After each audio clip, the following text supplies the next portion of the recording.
കിഴക്കൻ ലഡാക്കിലെ നിയന്ത്രണ രേഖയിൽ ചൈനയുമായിട്ടുള്ള സംഘർഷം തുടരുന്നതിനിടയിൽ എല്ലാ സായുധ സേനകളെയും ഉൾപ്പെടുത്തി ഇന്ത്യ വലിയ സൈനിക അഭ്യാസം ആരംഭിച്ചു.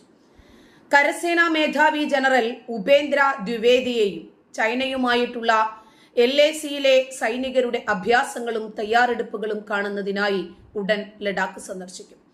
ഈ അഭ്യാസങ്ങൾ കിഴക്കൻ ലഡാക്കിലെ സംഘർഷ മേഖലകളിൽ 4 വർഷത്തിലേറെയായി വൻതോതിൽ വിന്യാസം നടത്തിയതിനോടകം തന്നെ വളരെ ഉയർന്ന സായുധ സേനയുടെ മനോവീര്യം വർദ്ധിപ്പിക്കും. അഭ്യാസങ്ങൾ സംഘട്ടനങ്ങളിലേക്കുള്ള ദ്രുത പ്രതികരണത്തിന് സായുധ സേനയെ കൂടുതൽ സജ്ജരാക്കും.